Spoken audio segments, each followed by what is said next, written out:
कि भाई हम तो बड़ा दिल दिखा रहे हैं, दरिया दिली की बात है, फिर तो वक्फ बोर्ड की जरूरत नहीं है, एक ही देश में रह रहे हैं तो समानता होनी चाहिए। ये कोट करके मुमताज जी आपको कहा है, आपके पास आऊंगी, लेकिन निरंजन जी बहुत देर से इंतजार कर रहे हैं, एक कमेंट उनसे। निरंजन पोद्दार जी, 55 बीघा जमीन वक्फ बोर्ड की, ये दावा हुआ, और उसी के साथ सवाल इस बात को लेकर भी उठा, चाहे बात संभल की हो, चाहे बात प्रयागराज की हो, हर जगह वक्फ बोर्ड की जमीन निकल जाती है। तो इस पर टिप्पणी ये भी होती है कि क्या पूरा भारत वक्फ बोर्ड का हो गया, हर जगह जमीन वक्फ बोर्ड की हो गई। सवाल ये भी है ना कि एक कानून का इस्तेमाल आप किस तरह से कर रहे हैं, मतलब आप इसको संयोग प्रयोग या फिर मतलब क्या, इसीलिए आज मुख्यमंत्री कह रहे हैं कि ये वक्फ बोर्ड है या भूमाफिया।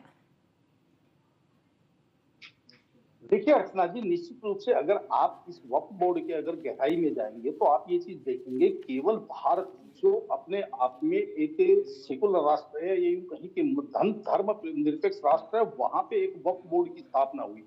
और वक्फ बोर्ड की स्थापना भी कब हुई, आप ये मान के चलिए सन 1950 के अंदर, जब भारत के अंदर संविधान लागू हुआ और 1947 में आजादी के बाद में यहाँ का भू राजस्व कानून सरकार के हाथ में आया। उसके बाद में 1950 के बाद में 1954 में वक्फ बोर्ड जोड़ा गया। अब ये सबसे पहली बात तो ये है कि जो मूल संविधान के अंदर जो चीज नहीं है और उसको एक असंवैधानिक चीज को सरकारी, जिसको कहते हैं, उसको सरकारी रूप दे दिया गया।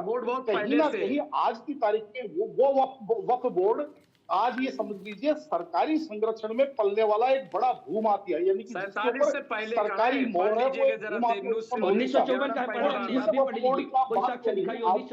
कोई भी आदमी खड़ा होकर किसी भी जमीन की तरफ अगर संबल कर देता है वो वक्फ बोर्ड। अब आप संबल को ही नहीं लीजिए, संबल के अंदर कहा गया कि सन 1929 में फला फला व्यक्ति ने इसको वक्फ किया था, जहां पे पुलिस चौकी बन रही है। आज कल की घटना है कि वहां उसी के पोते उन्होंने जाकर के 100 रुपए की स्टाम्प बोर्ड के ऊपर उन्होंने एफिडेविट दिया है वहां के एसएसपी को कि इस जमीन का हमारे से कोई लेना देना नहीं, हमारा कोई वास्ता नहीं, और पुलिस चौकी बनाने का उन्होंने स्वागत किया है। तो जिन लोगों ने उसको वक्फ बोर्ड की बताई थी, क्या मुस्लिम समाज उनका बहिष्कार करेगा? लेकिन वास्तविकता जानते हैं क्या है?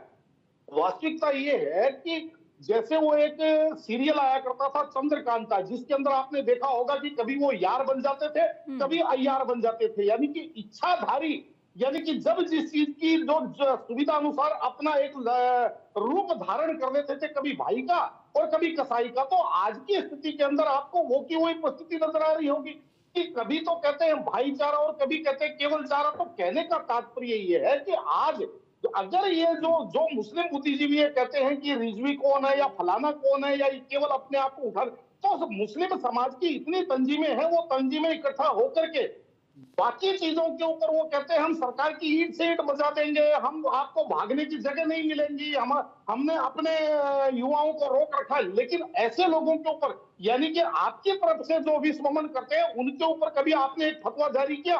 कभी आपके दारुल उलूम से या आपकी शाही दामा मस्जिद से कोई फतवा जारी हुआ? क्यों नहीं हुआ? देखिए सवाल तब उठता है जब आप ये देखिए एक ही दिन में 2 मैयतें निकलती है, एक याकूब मेमन की और एक डॉक्टर एपीजे अब्दुल कलाम की। एपीजे अब्दुल कलाम की मैयत के अंदर आप ये मान के चलिए मुश्किल से मुश्किल 1800 मुस्लिम समुदाय के लोग थे, जबकि याकूब के मेमन की मैयत के अंदर लगभग 2 लाख मुस्लिम समुदाय के लोग थे। तो ऐसा ही जो इस देश का राष्ट्रवादी लोग है, जो इस देश का जिसको शांति प्रिय समाज है, उसको इस चीज का अंदेशा होगा कि कहीं ना कहीं इस समाज के अंदर जो जड़ों के अंदर जो इसके अंदर जहर बुना गया है, कम से कम उसकी धार आपको कम करनी पड़ेगी और आप अपने स्तर पे उस चीज को कर सकते हैं। अन्यथा फिर आप ये कहेंगे समाज में द्वेष फैल रहा है, समाज में भाईचारा बिगड़ रहा है। तो निश्चित रूप से देखिए मेरा ये मानना है कि बुरा जो देखन मैं चला बुरा न मिलिया कोई, जो मन खोजा आपनो मुझसे बुरा न कोई। अगर आप समाज में सहिष्णुता लाना चाहते हैं तो शुरुआत अपने दरवाजे से करनी पड़ेगी।